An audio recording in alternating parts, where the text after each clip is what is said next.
All right. So, yet again, this is another video where I think a lot of people are going to be very unhappy with my take. But hear me out, and then if you have a problem with my opinion, we can talk. So, age gaps seem to be like a very controversial topic,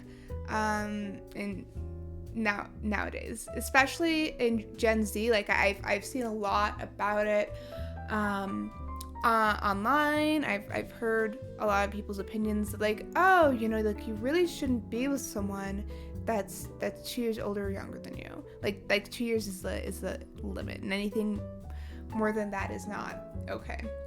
Especially if the two people met when they were younger. And like this is a topic in books too. The book that we're going to be referencing today is Wolfsong. I loved Wolfsong. Loved it.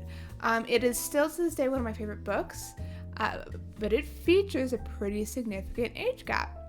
So one of the characters is like a kid. I think he's like 7 or 8, and the other one is I think 14 or 15 when they meet. But there's no romance. There's no romantic element to it until they're both of age. And that is a controversial dynamic. Which I understand. I get. But I think that is actually okay for 2 reasons. As someone who's personally usually 9 times out of 10 dated older people, like 4+ years older, and whenever I've tried to date anyone around my age or even within 2 years older than me, it's been horrible experience. I never have anything in common with them. I always have seemed to do well with people not significantly, but like more than 4 years older than me. And I don't think there's anything wrong with that. I think that, for example, if I had been 14 and the other person had been 18, yeah, I could see how that would be problematic. But if we had met when I was 14 and they were 18 and hadn't started dating till we were both in our 20s, I don't think there would be anything wrong with that. Or even if I was like I can think of when I was 10 years old and there was this really hot neighborhood kid who was like 18, that like we were around him because we hung out with his little brother who was our age. If we both grew up and then we started dating and I was like 25 and he was 33, I don't think there'd be anything wrong with that. I don't think that'd be weird. I think that would be normal. And I think that because who you are when you're 10 years old is not the same thing as who you are when you're 25, right? A lot of people have this argument of like, oh, well, it's weird because you guys, when you met, you were in that example 10 years old, right? And it's like, well, yes, but you're not that same person if you and that other person date 15 years later. You're totally different than who you were when you were 10. It's not like they're dating the 10-year-old you. They are dating a completely different person. So I don't think that argument really makes sense at all. I think that argument assumes that you are the same when you're 10 as you are when you 15 years later, or at least it suggests that people should view you the same way, right? But to me, that is not logical at all. Wolfsong, like I said, has a similar dynamic where they, like, the bond forms when they are younger, right? And it's very much a bond formed through like shared trauma and healing. But there is nothing romantic about it until they get older. So I don't think there's anything wrong with that age gap. Now, I like I said, I understand people's perspective, but for the second reason why I also think that a lot of the rhetoric around like why age gaps aren't okay is problematic is because we hear a lot of dialogue about like, oh, it's a problem because of the power imbalance, right?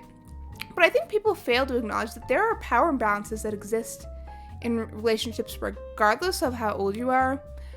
whether someone is your superior or not, how much money someone has, right? If you have someone, for whatever reason, that is significantly more invested in the relationship than the other person, there is going to be an inherent power imbalance, and there is nothing that you can do to change that.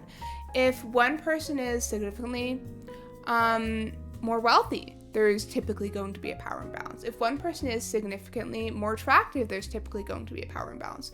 If one person is just significantly less invested than the other, there's going to be a power imbalance.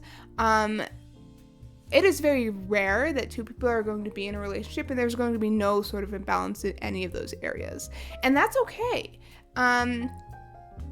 That's part of existing as two different human beings, right? We all have our strengths and our weaknesses. But I think to say that just because there is some sort of imbalance, that it's inherently problematic is reductive of like the complexities of what it means to love another person, and to and doesn't acknowledge the fact that power imbalance exists in many, many different sorts of relationships, whether it's romantic, platonic, familial, any of those. And we don't usually pathologize it, right? Like, we acknowledge that it's just a natural part of the social world.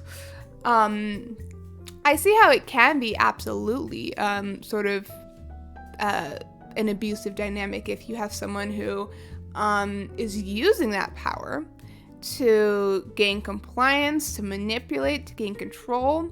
But I think that we can't just say, oh, there's this inherent power imbalance, so the person in power must be abusive, right? Because, for example, when you have a situation where you have a younger woman who's dating a much older man, and the older man is wealthy,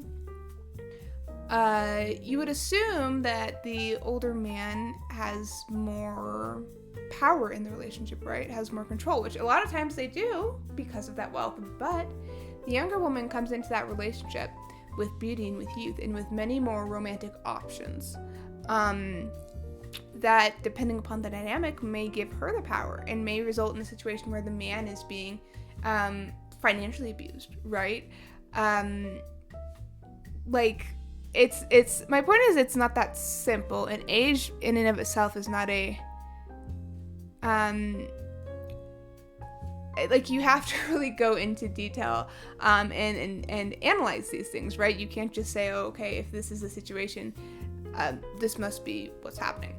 So yeah, I think that it needs to be analyzed on a case-by-case basis, but I think that people need to stop immediately saying, oh, power balance must be abuse.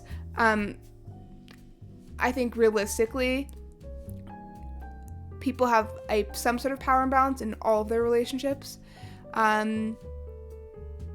mean, everyone has parents, right? There's a huge power imbalance there. Your parents have money. Your parents are the ones who raise you. Your parents are legally allowed to make certain decisions in your life until you're 18, but that doesn't mean that it's inherently abusive. So yeah, I think that there's a conversation where people, again, there needs to be more nuance to it, and people really need to think about the implications of like what they're saying and what that would actually extend to if that philosophy was applied to other situations. So yeah, if I'm wrong, I could be wrong. Sometimes I do have blind spots. We all do. If I am, let me know.